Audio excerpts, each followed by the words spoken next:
So, this is going to be the most nostalgia-driven marathon for me since I am going to be talking about a game franchise that made up pretty much, I want to say, all of my childhood. So, without being around the bush, this is the Ratchet and Clank Marathon. Now, for this marathon, I am primarily going to be talking about not only about the console games, but also the portable games, though I'm not going to be tackling the likes of Ratchet and Clank going mobile or before the Nexus, mostly because those two games in particular are no longer supported on mobile devices, and I simply refuse to buy some sort of outdated phone just to play one game. Next, I am going to be talking about spin-off games such as Ratchet and Clank Size Matters and Secret Agent Clank, as well as the likes of All for One and Full Frontal Assault. And for the grand finale, I am going to be talking about not only the PS4 reimagining game, but also the 2016 film, since they're pretty much one-to-one the same.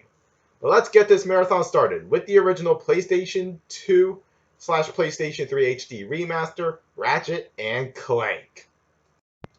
Ratchet and Clank 2002, that's what I'm going to be calling it from now on, and pretty much every other game besides this spin-offs are all 3D platformers developed by Insomniac Games, who before this series originally made Spyro the Dragon on PlayStation 1.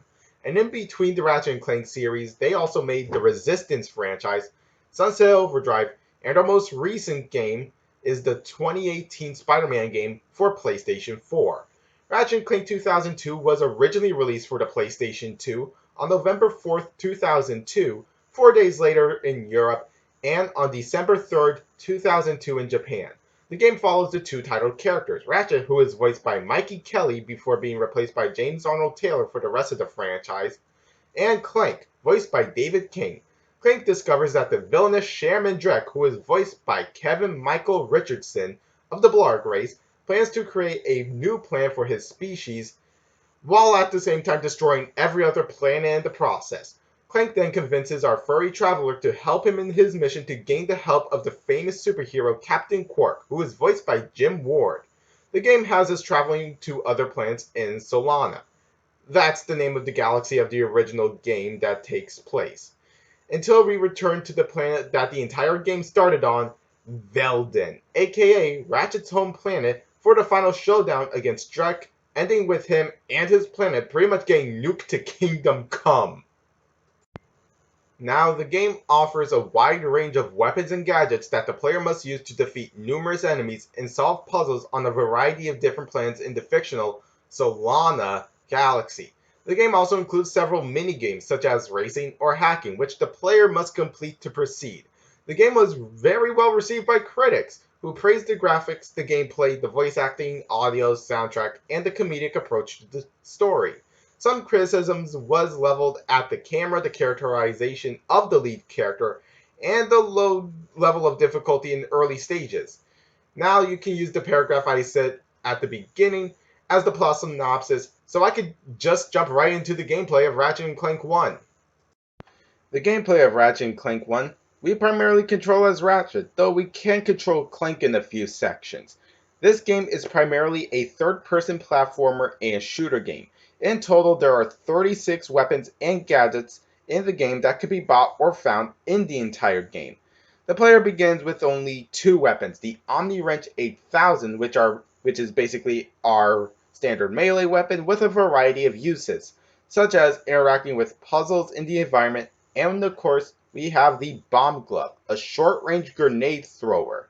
As missions are completed across the game's various planets, more weapons and gadgets become available, such as the Blaster, which is of course an automatic pistol, the Pyrocitor, a flamethrower, and I'm sure every single Ratchet and Clank fan's favorite weapon, the Suck Cannon, a vacuum gun which sucks up smaller enemies and converts them into projectiles.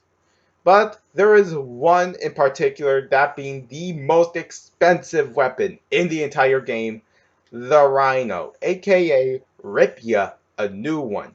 You see, once you arrive in Blackwater City, you can find a shady weapons dealer in an alley who is willing to sell this missile launcher to you for, I want to say, 150,000 bolts.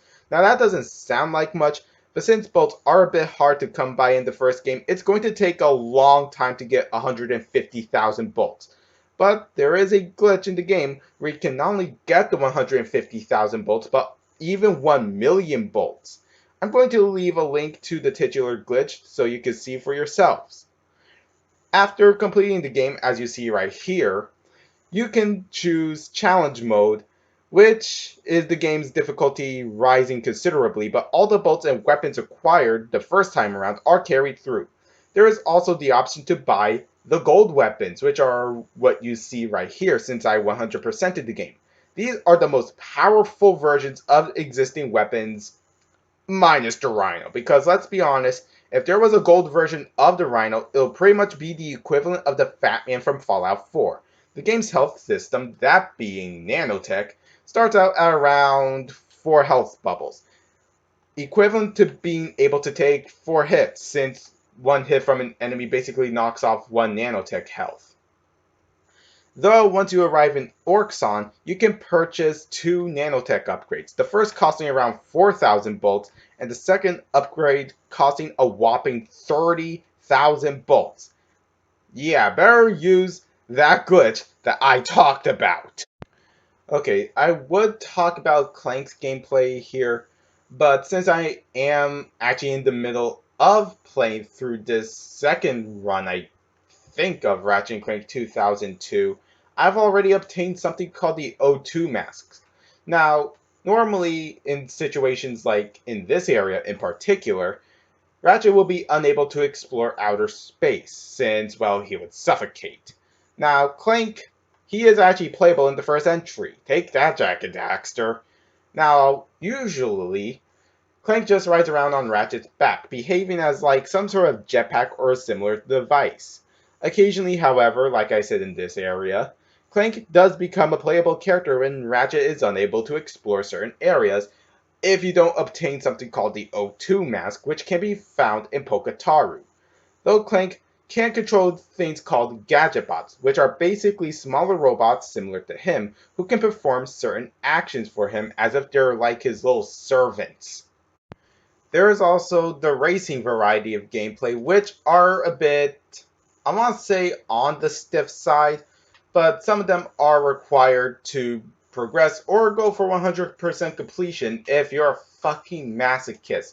Because, good God, as you saw right there, you can actually do tricks, but the place is so riddled with TNT crates that I basically just be one and done with them. There is only one space combat level in the game, but that's only reserved for a boss battle. So that's the gameplay of Ratchet and Clank 1.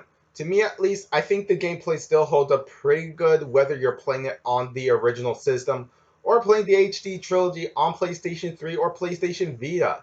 From the very simplistic plot and the amazing weaponry gameplay, which is what Shadow the Hedgehog wishes it was, and outside of those racing segments and that one space combat level slash boss, I can still recommend Ratchet and Clank 1. With that in mind, I am giving the very first Ratchet and Clank game an 8.5 out of 10. Now, I want to hear from you all. Have you ever played the very first Ratchet and Clank game, and could you recommend it to a friend? Leave your answers in the comments below. Give this video a like if you enjoyed it, or a dislike if you don't agree with me. And follow me on Twitter, on Instagram, and GameJolt. Links are down below as always. And while you're here, why not subscribe and turn on that notification bell to be notified whenever I make a new video. Next time, in the Ratchet and Clank Marathon, we are taking a look at the 2003 sequel, Ratchet and Clank Going Commando. Until then, take care, everybody.